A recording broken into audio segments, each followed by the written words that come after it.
Балкани. Една дума, която всички познаваме, нали? Но замисляли ли сме се откъде всъщност идва? Хайде да се потопим в тайната история на това име, защото, повярвайте, тя е пълна с изненади. И веднага да зарадем въпроса.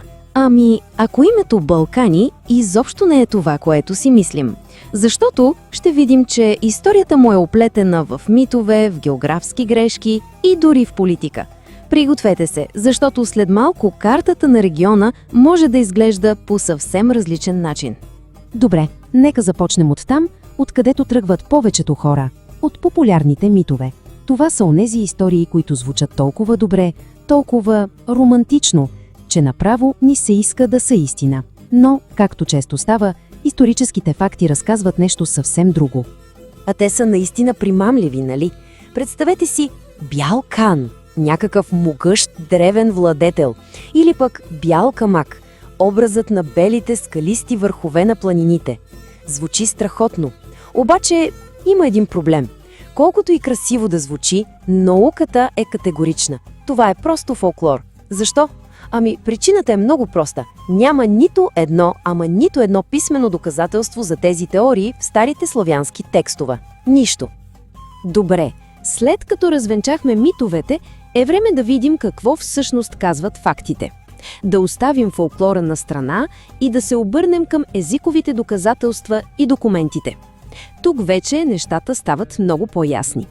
И ето я истината съвсем директно. Думата идва от османо-турски език. Там Балкан означава, точно това – верига от гористи скалисти планини. Толкова е просто. И това не е просто една от многото теории. Това е единственото обяснение, което е подкрепено с исторически документи, което е фонетично смислено и което, както ще видим, е и географски логично. Но може би най-силното доказателство е кога се появява думата. Помислете, в продължение на векове, през цялото средновековие, никой в славянските земи не използва думата Балкан. Имаме Хемус, имаме Стара планина, но не и Балкан.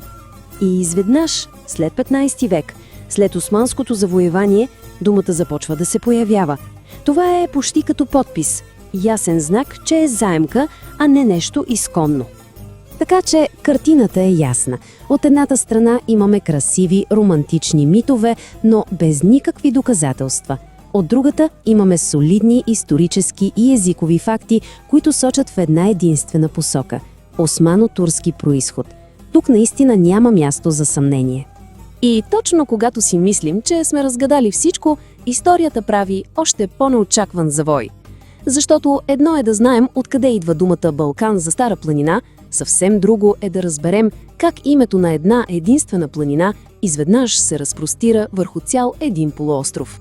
Нека се върнем малко назад във времето. Преди 1808 година, ако попитате някой как се нарича този регион, той нямаше да отговори Балканският полуостров, просто защото такъв термин не е съществувал. Говорило се за европейска Турция, за Румелия, или пък са се използвали древни имена като Илирия или Тракия. Липсвало е едно общо, голямо име, което да обедини всичко.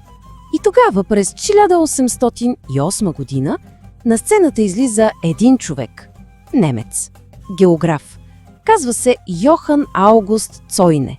И точно той, еднолично, създава термина, който ще промени картата на Европа завинаги. И ето каква е логиката му, или по-скоро грешката му. Цойне поглежда картата и си представя, че Стара планина е нещо като гръбнакът на целия регион, че го пресича от единият от другия край, точно както Апенините пресичат Италия. Решава, че, щом това е гръбнакът, трябва да кръсти целия полуостров на него. И какво име използва? Местното османско име за тази планина – Балкан. И така, на базата на една географска неточност, се ражда името Балкански полуостров. Добре, но тук възниква въпросът, защо изобщо е било нужно ново име? Защо просто не са използвали някои от старите, като Тракия или Илирия? Отговорът се крие в самата география и история на региона, който е, доста по-сложен от другите. Когато погледнем другите полуострови в Европа, нещата са по-прости. Италия има Апенините като ясен център. Иберийският полуостров има своята централна Месета. Освен това, те са имали и обща история като единни римски провинции. А Балканите? Тук няма един единствен планински гръбнак, няма и единна древна провинция. Регионът винаги е бил пъзел от много различни парчета. Точно това е ключът. Да кажем, че някой се опита да нарече всичко Тракия. Ами Сърбия, Хърватия, Албания, Гърция, те не са Тракия. Да го наречем Илирия. Същата работа. Всяко от древните имена е било твърде малко, твърде ограничено, покривало е само едно парче от пъзела, но не и цялата картина. И тук историята става още по-сложна. Защото това име, родено от географска грешка, днес е много повече от просто география. Превърнало се е в термин, натоварен с огромен културен и политически багаж. Има дори и специален термин за това – балканизъм, въведен от историка Мария Тодорова. Какво описва той? Описва как Балканите се превръщат в стереотип, в синоним на хаос, на безкрайни конфликти, на изостаналост. Името се превръща в етикет, в идея, а не просто в място на картата. Един вид вътрешен ориент на Европа. Точно заради този негативен багаж днес имаме една битка на имената. От една страна стои неутралният, чисто географски термин Югоизточна Европа. И много държави, като Хърватия и Словения, например, предпочитат да се идентифицират именно така. От другата страна е Балканите, историческото име, от което мнозина се опитват да избягат, защото го свързват с всички тези негативни стереотипи. И така, след всичко това, докъде стигаме? Какво всъщност са Балканите? Просто география или една много по-сложна и силна идея? Нека да обобщим трите основни критики. Първо, географската. Концепцията за полуостров с централен гръбнак е погрешна. Второ, историческата. Името не е местно, а е външно изобретение от 19 век. И трето, културната. Терминът е натоварен с негативни стереотипи. Взети заедно, това са доста сериозни аргументи, които поставят под въпрос цялото понятие. И така, проследихме цялото невероятно пътешествие на тази дума. Представете си го само. Всичко започва от една простичка османотурска дума за планина. След това, заради грешка на един немски географ, тя се превръща в име на цял полуостров. После картографите по света я приемат. И накрая тя еволюира в един от най-мощните и противоречиви културни стереотипи в света. И така, стигаме до финалният въпрос, който остава отворен. Следващия път, когато погледнем картата и видим думата Балкани, какво всъщност ще видим? Реално географско място или просто една мощна, упорита идея, която е оформила не само историята, но и начинът, по който светът гледа на цял един регион? Какво, ако това не е цялата история?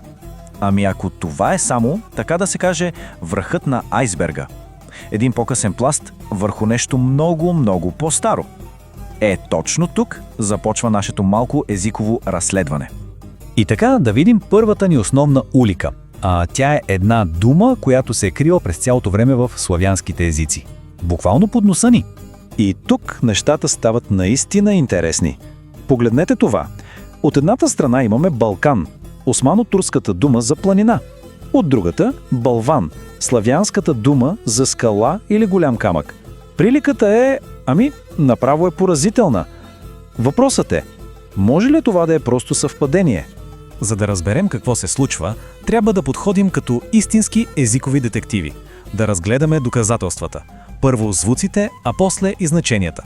И ето тук вече става направо невероятно, като погледнем звуците. Фонетично тези две думи са почти огледални. Имат една и съща структура от две срички. Първата сричка, бал, е напълно идентична. И завършекът ан също. Единствената разлика е между звучното В и беззвучното К, което между другото е супер типична промяна при езиковите контакти. Просто приликата е твърде голяма, за да я подминем с лека ръка.